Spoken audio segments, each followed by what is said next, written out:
Record dulu.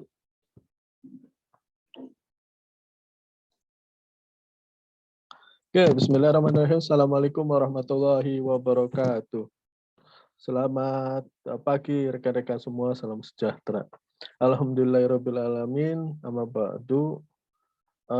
Pada pagi yang berbahagia ini, alhamdulillah saya dan rekan-rekan semua dalam keadaan sehat walafiat. Seperti biasa, di awal saya mengingatkan pada teman-teman semua, jangan lupa isi absen. Isi absen adalah menjadi salah satu hal yang wajib untuk mendapatkan nilai A. Oke, materi selanjutnya adalah GUI, Graphic User Interface. GUI ini adalah hasil dari perancangan-perancangan sebelumnya, mulai dari desain, nanti jika implementasi.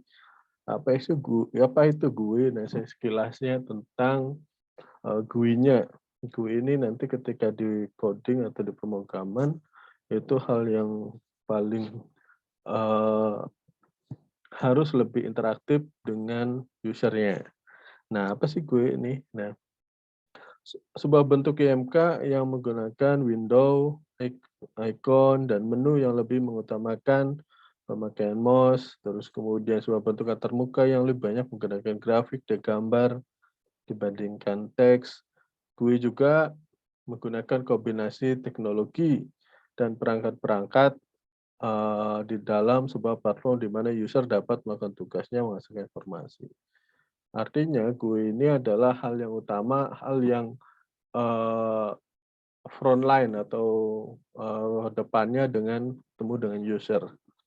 Nah, seperti ini contohnya adalah GUI pada Windows. Tampilan GUI Windows itu seperti yang ada di contoh atau di laptop teman-teman. Di komputer, misalkan GUI pakai iPhone bagaimana, GUI MacBook, GUI Linux, CentOS, dan sebagainya. Itu ada tampilan yang awalnya adalah perancangan-perancangan sebelumnya. Nah, ini ke depan, GUI ini adalah menjadi hal tonggak utama dalam sebuah aplikasi yang ada di proyek yang dikembangkan oleh teman-teman atau para pakar IT atau proyek di perusahaan. Nah, selain di GUI Windows, juga ada di GUI pada Windows Fedora. Ini salah satu tampilan di awalnya adalah GUI seperti ini. Terus kemudian GUI pada Mac. Nah, ini MacBook atau Apple, dari proyek Apple. Nah, ini ada tampilan-tampilan tersendiri. Karena software yang digunakan juga berbeda, atau Windows atau operation sistemnya juga beda. Nah, operasi sistem itu atau GUI ini pasti disesuaikan dengan kebutuhan si user. Contohnya adalah Windows dan Mac itu juga sesuai dengan para penggunanya. Misalkan Windows itu banyak yang digunakan oleh kalangan masyarakat dari menengah ke bawah. Kalau Mac itu saya udah pernah nyoba pakai Mac, tapi ketika bagi saya sih kalau Mac itu untuk presentasi oke, sangat menarik, bagus. Karena dia menampilkan grafik yang elegan, terus menampilkan ini yang elegan, hasilnya juga elegan. Hal yang tidak disukai adalah dari Mac adalah harganya. Itu saja, harganya itu lebih mahal daripada OS Windows. Nah, Mac sendiri udah license sendiri, jadi seperti BBM lah. BlackBerry Messenger itu adalah license pengguna BBM-nya. Mac itu kan Windows OS-nya dan include dengan merek di perangkat hardware-nya atau merek laptopnya. Dan memang security di Mac itu memang bagus, sangat bagus daripada Windows. Hanya kelemahannya untuk bagi kalangan mahasiswa itu adalah harganya yang lumayan, tetapi ada beberapa juga yang punya. Biasanya bagi teman-teman yang sudah kerja, terus kemudian pekerjaannya di bidang bertemu dengan klien atau user, pasti mengedepankan tampilan. Jadi ketika presentasi di klien itu hal yang paling utama, nggak mungkin kan bawa laptopnya juga ketika dapat proyek besar, eee, presentasi depan klien, nggak mungkin pakai laptop seperti saya, pakainya Asus, udah layarnya, setengah gejlek atau misalkan laptopnya harus dicas, itu juga, mempengaruhi penilaian. Jadi teman-teman nanti akan terjun di beberapa perusahaan yang harus presentasi di depan kliennya, yaitu hal yang utama adalah penampilan. Jadi kalau bawa presentasi di depan klien atau depan user, bawa Mac itu, menjadi nilai plus di mata, para pengguna atau si kliennya. Nah, itu juga saya alami ketika waktu saya magang waktu di Jogja, saya presentasi minjem punya temen, dan saya presentasi, ternyata, eee penampilan awal itu hal yang diutamakan dalam sebuah proyek. Nah, ketika presentasi, ketika bawa MacBook, ya is okay, keren. Nah, itu teman-teman, jadi ada plus minusnya ketika kita menggunakan MacBook sama Windows. Nah, komponen GUI itu adalah pertama Visual Language, WIM, Windows Icon Menu, Pointing Device, Windows System, Desktop System, dan Desktop Management, dan Screen. Nah, kita bahas satu-satu. Visual language, unit visual dalam bentuk garis dan tanda yang dibangun dalam bentuk yang bermakna dan berstruktur. Perhatian dalam visual language ini, image in the mean atau meaning and experience, perception, terus struktur bayan, visual teknik, dan grafik. Nah, contohnya adalah seperti ini. Di dalam gambar membawa sebuah perasaan feel dan kesan atau impresif bagi yang melihat. Artinya GUI ini adalah kalau kita melihat, beberapa film Hollywood yang terkenal seperti Marvel dan sebagainya, di dalam produksi sebuah film itu, ada teknologi-teknologi yang tidak bisa diterapkan secara, yang diterapkan melalui virtual atau editing videonya ini sangat baik. Enggak mungkin ketika Marvel melawan Thanos, contohnya. Ketika tim Marvel lawan Thanos dan semuanya pada hilang dan perkelahian atau perangnya di, bulan atau di luar angkasa dan sebagainya, di negara mana. Nah, otomatis akan merugikan kalau misalkan real dengan, kondisi seperti itu.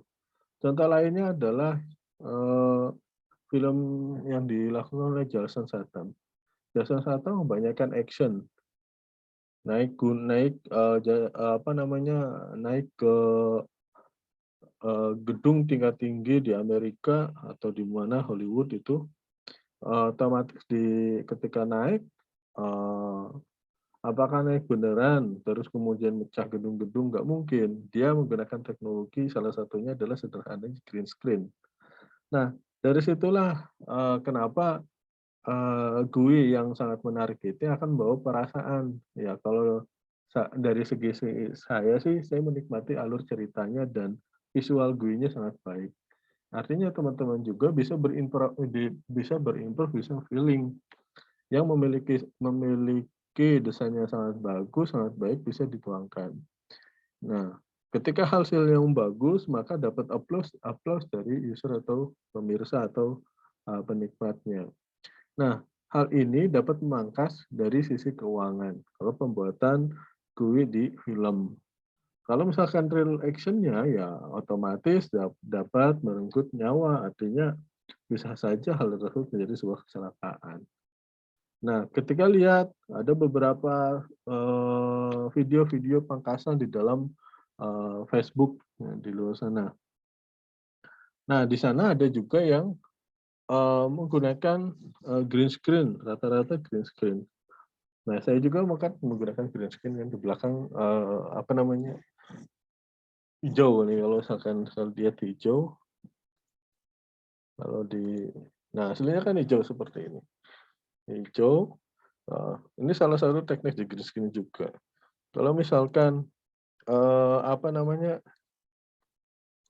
kalau nggak ada green screen mungkin, saya tidak bisa, membuat virtual background. Nah, dengan adanya sini kan saya bisa di kafe, bisa di mana. Ini contoh sederhananya aja ya, kita di belakang menjadi green screen.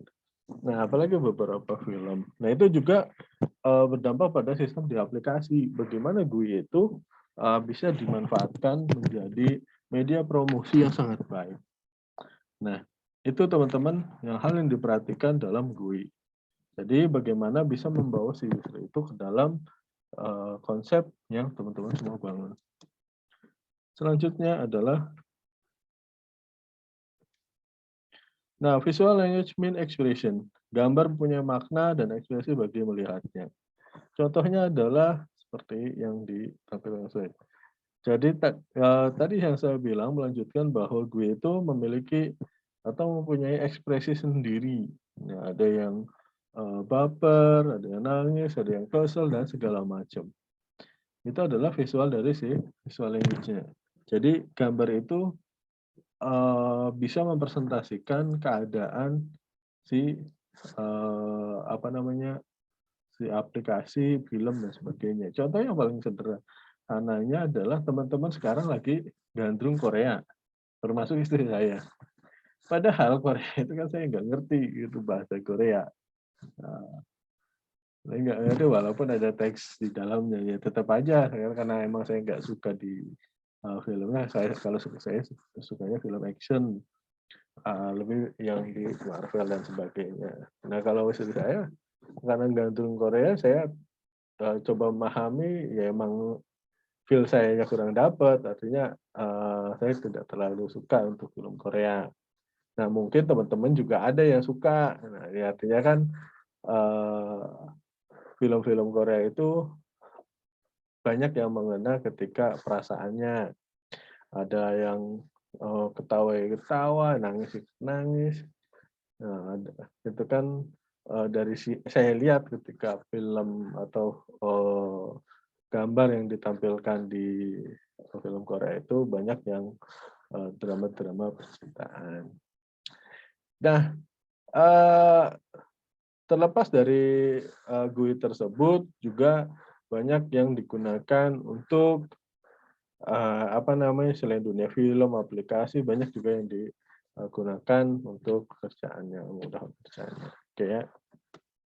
Lalu, visual language juga gambar membawa persepsi berbeda-beda setiap orang melihatnya.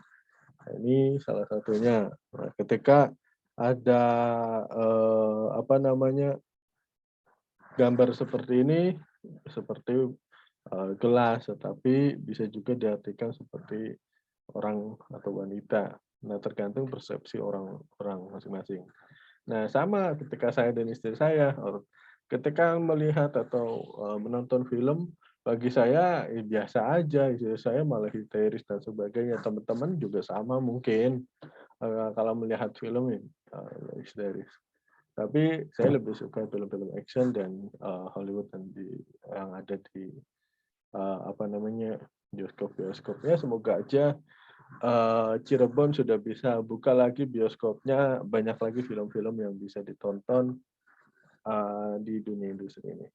Nah, di Cirebon kan banyak nih bioskop-bioskop, ada Grage, ada CSP, Trans Studio, dan di Transmart ya, Transmart Cirebon, terus ada Grage City. Ada 1, 2, 3, 4. Artinya di wilayah 3 Cirebon itu sangat cukup untuk melihat film-film yang sangat bagus. Artinya kita tinggal nikmatin. Hal itu berbeda ketika saya waktu kuliah. Waktu kuliah di Jogja itu, kota segede Jogja, bioskop itu baru ada di Barukmo sama XX1. Namanya khusus bioskop XX1.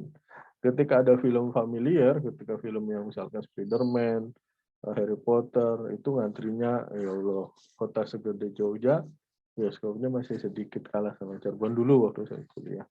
Tetapi ketika ke sini banyak mal-mal bermunculan, akhirnya terurai. Akhirnya ketika waktu saya ke sana lagi, banyak teman saya di sana nonton bioskop nggak kayak dulu antri, sekarang mudah, banyak pilihan. Sama kayak di Bandung juga banyak pilihan. Artinya Jadi kita bisa menikmati film-film yang bagus, yang baik, bisa ditonton secara update. Nah, itu teman-teman. Kayak film Marvel dulu kan, saya juga terbawa emosi ketika tim Marvel hilang karena Thanos gitu kan. Sampai penasaran, ini si Thanos siapa yang ngalahin gitu kan. Ternyata oh salahnya begini. Hilang semua gara-gara Thanos. Itu kan membawa perasaan ini penasaran. Ini selanjutnya endingnya gimana sih ini gitu, sampai rame. Sampai rela ketika bagaimana ya antusiasnya Marvel hilang gara Thanos, sampai-sampai ketika ada muncul lagi next ininya yang Thanosnya kalah, saya jauh hari beli tiket di salah satu aplikasi karena kan membawa perasaan ini penasaran kenapa ini. Nah itu adalah salah satu trik di digital marketing. Jadi video juga nggak mungkin blok-blokan sama kayak video Korea bikin penasaran dan banyak hal yang lagi. Nah itu yang bikin. Nah tetapi kalau kita ngelihat film industri di Indonesia itu masih banyak yang kurang di dalam visualisasi. Artinya dunia acting ketika saya mendalami beberapa film, ada beberapa film yang sangat bagus, tapi maknanya masih kurang. Kalau film-film sejarah ya mungkin Indonesia baik, tapi kalau misalkan dari segi apa namanya acting masih banyak yang lebih banyak komedinya di Indonesia itu masih kurang feel dapet. Hanya beberapa aktor yang saya coba eh, ikuti yang aktingnya bagus di bioskop. Beda ya acting di bioskop sama acting di stripping. Kalau acting bioskop ya harus beneran. Gitu. Kalau acting stripping kan bisa film sinetron ya kayak lihat aja di CTI yang digandrungi oleh ibu-ibu dari filmnya apa Dunia Terbalik terus kemudian sinetron yang apa ya kemarin itu saya lihat yang sekarang sudah cilik-cilik dia itu apa sih? Saya juga lupa karena jarang nonton film sinetron. Nah, saya lebih suka nonton di Netflix bukan promo ya ini di beberapa film. Nah, itu lebih apa namanya imajinasi saya terasa oh ya ternyata nggak mungkin kan orang naik gedung kalau naik gedung jatuh ya selamatannya terancam. Jadi ternyata beberapa scene juga digunakan oleh stuntman. Jadi tapi kita nikmatin saja. Lalu kemudian visual language itu instruktur in brain. Persepsi sebuah bentuk merupakan salah satu fitur dari struktur. Nah, ini mata cenderung menyatukan satu titik. Nah, ini adalah visual language juga.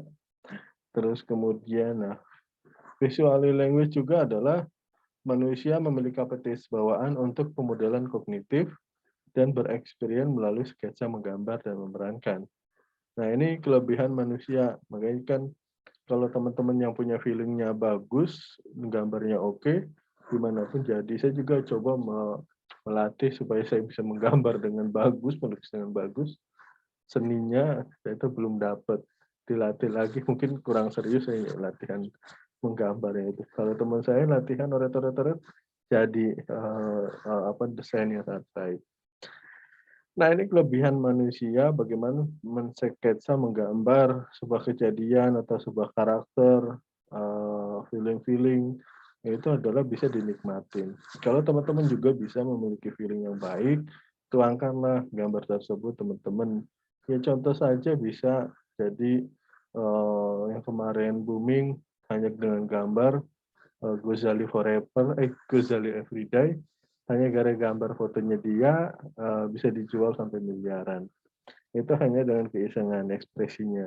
Nah, teman-teman juga bisa feeling, misalkan mendesain sebuah smart city, bagaimana kota yang dikatakan smart city itu dapat diakses melalui beberapa aplikasi handphone dan website-website yang tertera di pemerintahan.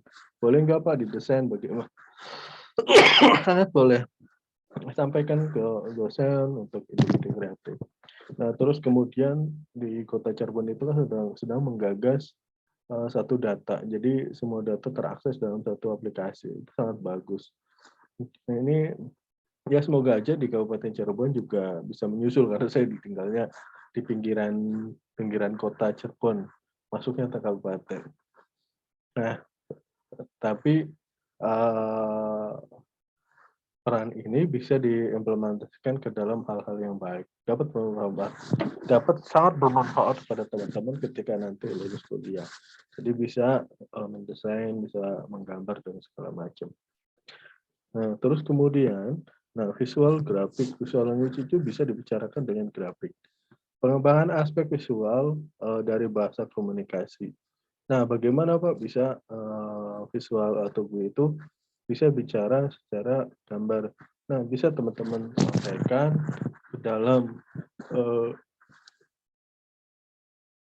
ke dalam apa namanya sistem ke dalam digambar bisa diuraikan dengan model-model seperti kartun, terus kemudian visualisasi game, nah, itu juga bisa dialurkan.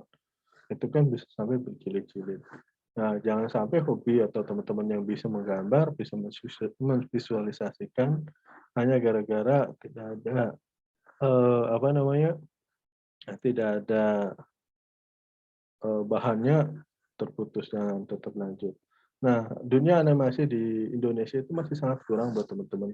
Bagaimana animasi itu banyak diproduksi dari luar, kayak Filipina itu kan dari Malaysia, tapi pegawainya ada dari Indonesia.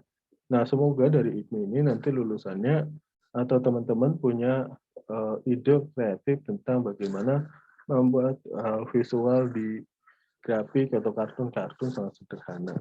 Kalau saya lihat sih pembuatan itu emang sulit-sulit gampang, tetapi ketika memiliki sebuah prestasi mungkin akan mendongkrak.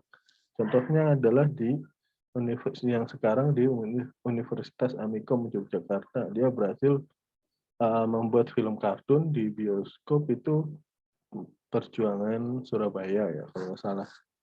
Nah itu kan bisa di apa namanya bisa dijual ke luar negeri dan sampai diakui di Bollywood. Nah, itu artinya teman-teman bisa dimanfaatkan ketika hobi menggambar, hobi mendesain, uh, bukan menggambar gak ada income-nya, tapi menggambar juga kalau misalkan teman-teman kalau teman-teman baik dan memiliki passion yang baik juga, maka itu ada nilainya. Lalu kemudian, nah ini Windows icon menu point device. Nah, bagaimana sih Windows itu menunjukkan wilayah kerja aktif dengan sistem mungkin adanya multitasking. Icon adalah gambar, terus kemudian menus. Itu ada daftar opsional, poin, ada menunjukkan kursus, dan pergerakan select. Contohnya adalah seperti ini. Contoh yang GUI pada iPhone. Nah, di sini yang kemarin saya jelasin bahwa hal yang sangat berpengaruh pada posisi tombol, desain, gambar itu sangat berpengaruh. Bagaimana kalau misalkan sangat mencolok sekali warnanya, kurang apa namanya, kurang soft sedikit lah, terlalu keras juga warna nggak baik. Jangan mencorong merah merah banget itu, jadi nggak baik. Jadi di agak smoothie dulu, di softkan, nah biar enak dilihat. Nah terus kemudian apa namanya font juga tidak apa namanya karena keren, jadi fontnya itu yang tidak kebaca kayak rock gitu, rocker ya. Kan itu juga nggak baik. Jadi bagaimana yang smoothie yang bisa didapat masuk ke semua elemen. Nah ini contoh-contohnya ini pada GUI iPhone. Nah ini dominan warna biru, tulisannya juga soft, nggak terlalu keras, enak dipandang. Itu kontrasnya juga baik. Nah itu adalah ciri khas atau teman-teman kalau mau desain ya seperti itu.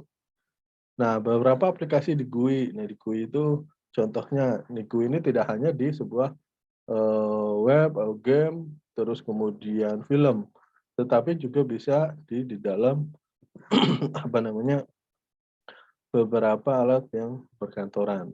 Contohnya adalah ATM, Automatic Teller Machine. Nah, ATM atau aplikasi di GUI di ATM itu kan contohnya kita mau mengambil uang. Bagaimana kita konsep GUI-nya? Nah, itu ada pertanyaan pertamanya yang sudah disetting. Nah, ketika kita masukkan ATM, maka akanlah tulis lanjut adalah bahasa Indonesia atau bahasa Inggris. Saya contohkan adalah ATM-nya BRI. Nah, terus kemudian masukkan PIN, habis bahasa Indonesia masukkan PIN, habis itu pilih nominal yang akan diambil atau pilih menu yang lain. Itu adalah konsep GUI-nya. Nah, kenapa muncul langsung pertanyaan berapa yang diambil? Karena rata-rata orang yang mengambil atau mengunjungi ATM itu rata-rata kalau nggak ngambil setor. Nah, ketika setor dan tarik itu kan pasti melalui ATM. Nah, kalau dulu store itu langsung ke teller. Nah, sekarang di ATM sudah bisa menerima uang setor. Nah, ini juga menjadi perhatian dari beberapa bank. Kalau misalkan orang-orang ATM-nya sudah dual fungsi atau tarik ada 3, berarti tarik, store, sama pembayaran-pembayaran lainnya. Nah, kalau misalkan dari sisi perkembangan aplikasi, itu akan semua orang akan menjadi banyak pengangguran. Misalkan 1 tahun bank A harus merekrut teller misalnya 1.000. Nah, kalau misalkan menggunakan ATM tellernya store-nya banyak, otomatis teller akan nganggur, petugas tellernya. Nah, itu juga akan berdampak pada penerimaan lapangan kerja. Akan tetapi dengan pemanfaatan aplikasi ini sangat memudahkan si user. Contohnya sekarang saya store di hari Minggu. Saya hari Minggu, bank mana yang buka? Itu kan. Nah, sekarang beberapa subcabang atau di daerah-daerah tingkat kecamatan sudah ada yang store tunai. Kalau store tunai kan saya fleksibel, enak. Transaksinya adalah bisa di m-banking atau bisa di ATM-nya. Hal yang paling kalau ke teller atau ke bank itu saya suka lupa password kan, karena ATM-nya banyak isinya nggak tahu kan. Jadi ketika passwordnya ini apa lupa. Jadi lupa password. Jadi ketika kunjungan ke bank itu hanya lupa password, m-banking error. Nah, tapi sekarang udah ada. Nah, itu juga hanya bisa memangkas waktu, bisa memudahkan saya dalam bekerja. Nah, ketika butuh listrik, token ada fiturnya. Nah, adaptasi itu bisa terlihat dari aplikasi atau perusahaan bank yang di Indonesia. Nah, salah satunya ketika COVID, teman-teman. Ketika COVID, eh, pembukaan buku rekening itu bisa diakses dari handphone. Kan sekarang sudah bisa dari handphone semua. Nah, ada plus minusnya juga ketika COVID ini. Semua orang bisa online. Semua online. Cuman yang nggak online itu cuma di dinas-dinas itu yang saya kesel. Padahal itu kan semua perusahaan-perusahaan pada online itu, swasta negeri. Giliran dinas harus tatap muka. Udah dibatasin, kenapa nggak berinovasi menjadi online? Udah ada fasilitasnya, nggak dibener-benerin. Dan akhirnya ditutup. Nah, itu salah satunya itu. Saya nggak sebutin nanti saya jelekin lagi. Tapi katanya mau update. Nah, contohnya kalau misalkan layarnya by online itu kan kita lebih meringankan pekerjaan. Mereka juga misalkan yang di kantor lebih enak kan nggak menemui orang banyak. Ini mah udah zamannya COVID, dibatasin kunjungannya, pelayanannya lama, ini mau kapan majunya. Nah, itu berpengaruh pada kebijakan. Nah, itu adalah kalau dinas-dinas ya kebijakan politik gitu kan. Tapi ya syukur-syukur bisa memperbaiki ke depannya. Nah, terus kemudian ada point of sale, touchscreen, dan restoran. Nah, ini kalau nggak salah. Nah, segini. Salah satu contohnya adalah restoran di luar negeri sudah ada beberapa yang menggunakan self touchscreen restoran. Nah, ini beberapa restoran sudah menggunakan Tapi kalau saya dulu ke Singapura itu hanya ada dua penjaga kalau misalnya ada error atau misalkan dia nggak paham.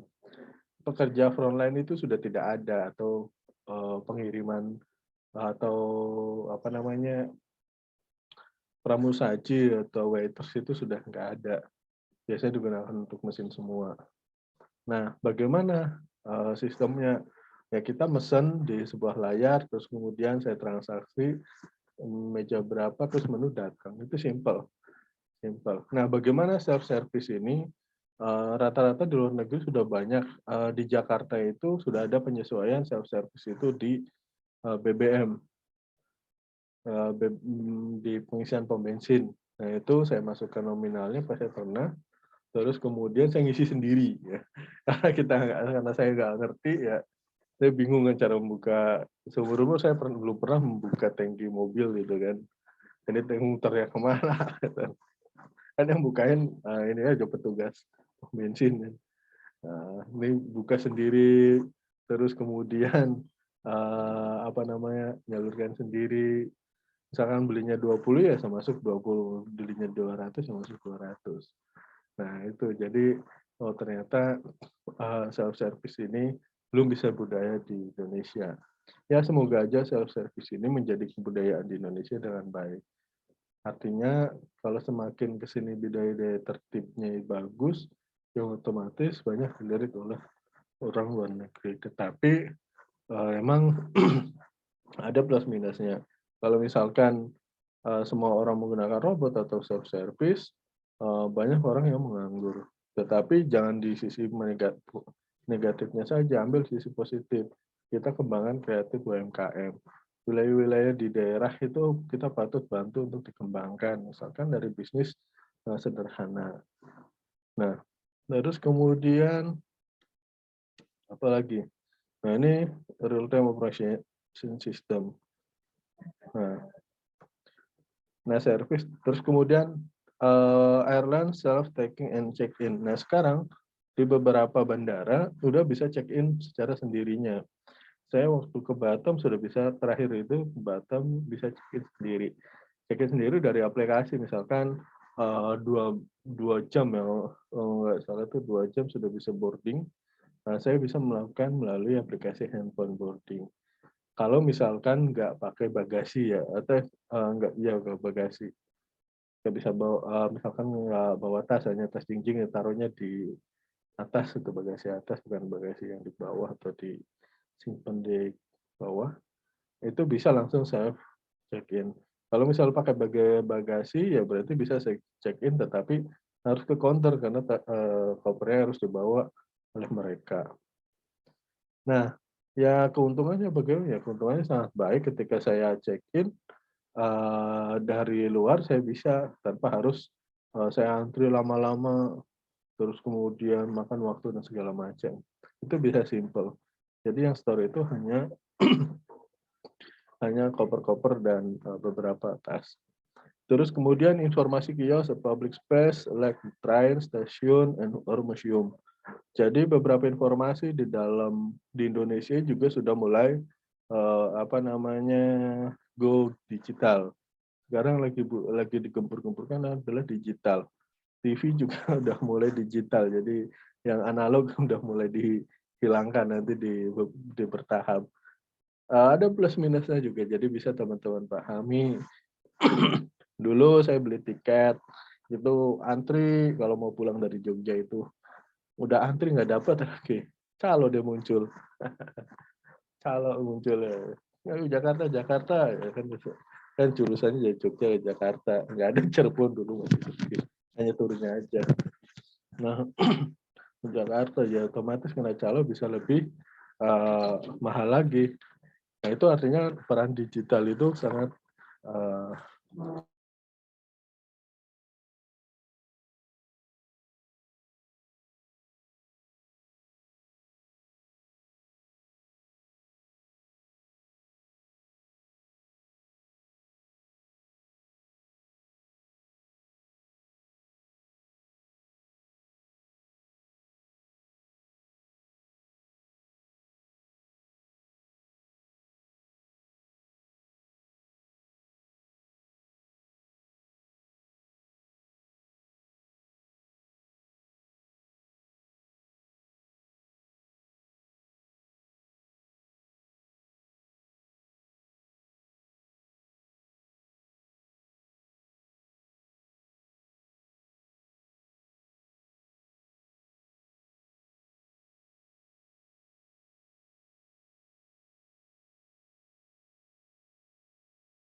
Kita lanjut kembali. Ya, tadi sedikit ada diskusi sebentar dengan dosen dan ada beberapa absen. Terus kemudian lanjut monitoring control screen embedded industry atau RTOS. Nah, real time contohnya seperti ini.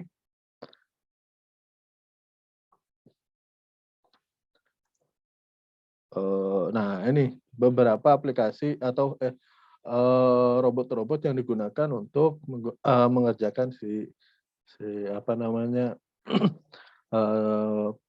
perangkat atau misalkan mobil kan sekarang sudah di laser atau di las oleh robot, rata-rata digunakan robot semua. Lalu kitanya kerjanya bagaimana? Ya kerjanya di kantor gitu ya, mengoperasikan robot atau mengolah robotnya atau membuat robotnya.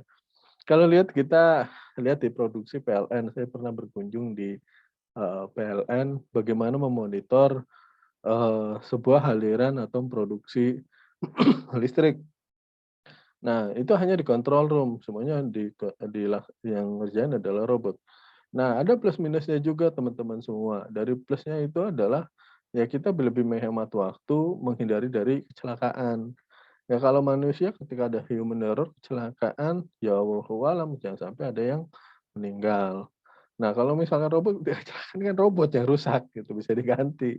Nah, apalagi yang pembangkit-pembangkit listrik, terus kemudian apa namanya Pertamina itu kan resikonya gede, risknya gede. Nah, jadi juga, nah ini yang saya kasih tahu pada teman-teman, ketika pekerjaan kita risknya besar atau resikonya besar, maka hal yang paling diuntungkan adalah ya gajinya kan besar juga, itu kan.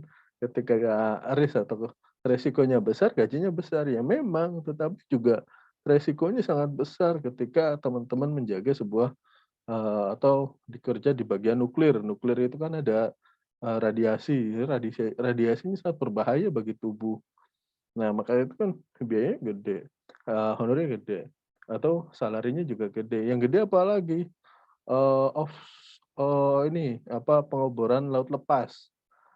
Nah, di laut lepas itu ya pengeboran minyak di laut lepas itu ya salarinya sangat besar sekali. Ya pertama jauh dari daratan, yang kedua resiko pengeboran itu hal yang beresiko akan kecelakaan.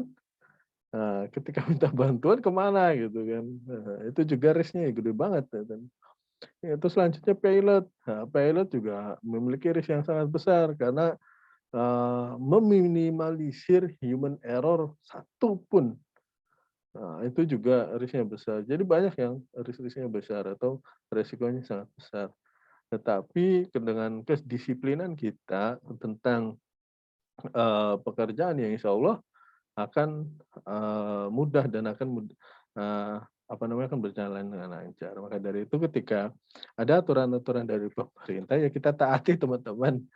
Dan ya kayak COVID-19 kemarin, kita bukan anak kedokteran, saya bukan ahli kedokteran. Kalau kita bicara ngomong COVID ya salah kesehatannya. Yang kita bicarakan adalah datanya.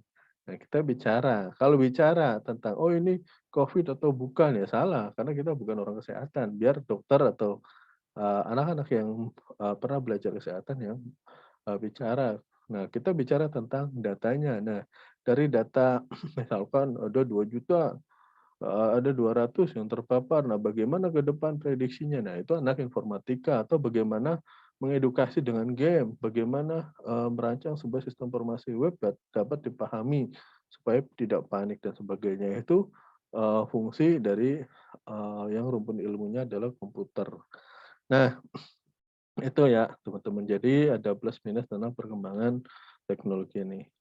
Nah, GUI di masa depan. Salah satu eksplorasi GUI adalah penggunaan audio di 3 dimensi. Pemakaian computer vision, sensor, signal, processing untuk membentuk visual reality. Nah, sekarang itu yang paling booming kemarin itu ketika dari Arab Saudi. Jadi haji itu atau umroh itu nggak harus ke Arab. Ini juga nggak tahu toh. Ini kemajuan teknologi, jadi bisa pakai metaverse. Ah, ya saya juga belum nyoba sih ya kan. eee, cuman dari secara agama itu apa dapat diterima atau enggak ya kita wallahu alam, kita bukan orang MUI atau bukan ahli dari ada ahli agama. Tapi dari kemajuan teknologi saya apresiasi bagus ini ketika, mungkin pengenalan, oh ini Ka'bah, Ka'bah itu di dalamnya ada, bagian-bagian Ka'bah, ada Hajar Aswad, terus kemudian segala macam, terus kemudian ada sumber Jam-Jam di dalamnya, dan sebagainya. Ada informasi-informasi itu bagus. Tetapi apakah itu dinyatakan sebuah, apa namanya, syah umrohnya, ya itu wallahu alam. Tapi secara syarat umroh itu kan harus ada niat, niat itu di salah satu tempat. Nah, kitanya di Indonesia apakah niatnya bisa? Nah, itu kan hanya orang MUI yang bisa menjawab atau, para ustadz atau para kiai. Nah, terus kemudian misalkan tawaf. Nah, tawafnya itu kan, mengelilingi Ka'bah atau, terus toh terus selain tawaf, ada yang lari-lari dari, apa namanya, 7 kali. Nah, itu bagaimana kalau misalkan kita larinya di mana gitu, nggak mungkin larinya di sawah atau di jalan gitu kan, itu nggak ya itu menurut saya sih kurang sah, tapi kan, saya nggak bisa berpendapat bahwa itu, apa namanya, sah atau tidak, tetapi saya di perkembangan teknologi, saya apresiasi bagus. Nah, di sini juga, tadi yang saya bilang saya contohkan di Marvel, nggak mungkin ya Marvel itu, membuatnya outdoor, itu pasti indoor semua. Indoor semua dengan teknologi teknologi yang berkembang sekarang. Nah, kalau misalkan sebuah, production house, atau, rumah film itu, kalau kalau mau memproduksi film yang real di nyata, itu rasanya rugi besar. Kan menghancurkan beberapa mobil, beberapa gedung, rugi nantinya. Itu kan, hanya teknik realitinya saja. Nah, di sini, pemakaian, komputer-komputer itu sangat kita nikmatin gitu ya. Artinya, bagaimana menghancurkan gedung yang besar gitu, bagaimana kalau misalkan film King Kong itu kan, eee, ngancurin gedung mudah banget gitu kan. Terus kemudian film-film yang, pakai, teknik-teknik, 3 dimensi dan, computer vision, sensor digital banyak lagi. Misalkan, apa namanya kemarin Jason Statham itu, apa ya kemarin tuh, atau film apa ya, dinosaurus tuh lupa saya itu, yang,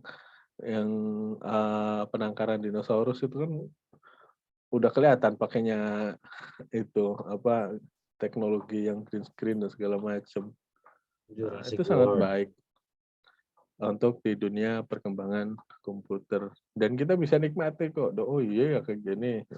Itu juga, ya itu bagus. Nah, kalau misalkan kita bicara metaverse itu dengan, umroh nggak usah ke, apa namanya, ke Mekah atau Madinah, ya rasanya bagi saya secara pribadi nggak sesuai dengan syarat-syarat umroh atau, syarat-syarat haji. Nah, seperti itu. Tapi itu kan hanya teknologi yang membantu untuk nah, kalau misalkan itu dibolehkan haji ketika, lempar jumroh, itu kan lemparnya kemana? Masa lemparnya ke sawah atau ke gedung orang gitu. Jadi, dari sisi itu belum memenuhi. Itu kan menjadi syarat haji yang wajib. Adanya di sana, mungkin nggak mungkin adanya di Cirebon gitu kan. Nah itu tapi kita nikmati perkembangan-perkembangan, teknologi yang ke depan. Jadi, teman-teman mungkin sini bisa survive atau bisa cepat bisa memahami tentang perkembangan yang, ada. Nah itu saja teman-teman semua pada pagi hari ini. Selamat menikmati perkembangan-perkembangan yang ada di teknologi ini. Ada yang ditanyakan? Mangga.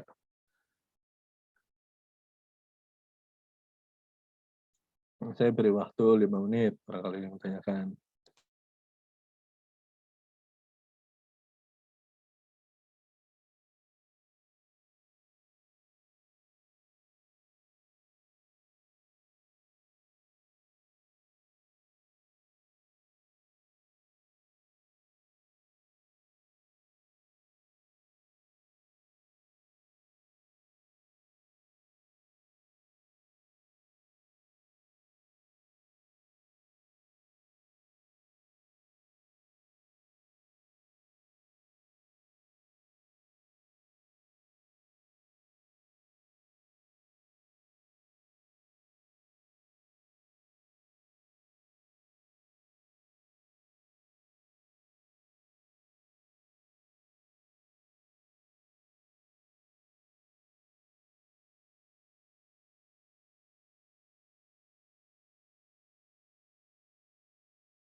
Pak, ini pertemuan berapa, Pak? Pertemuan 9, Mas Oh, 9. Bung. 9 kan session ya, 9. 9 atau 8, Pak?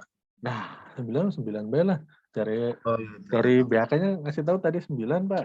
Ya udah 9. Oke. Saya nggak hafal katanya teman ininya. Oke, Siap. ada nggak? Kalau tidak ada, kita cukupi pada pertemuan kali ini. Ya ada tugas, tenang aja. Yang penting absen. Jangan lupa absen ya. Menjadi salah satu syarat. Oke, kalau tidak ada, saya akhiri pada pertemuan kali ini. Sehat selalu teman-teman, jaga kesehatan. Saya akhiri, wabillahi taufiq wal hidayah. Assalamualaikum warahmatullahi wabarakatuh. Waalaikumsalam. Waalaikumsalam warahmatullahi wabarakatuh.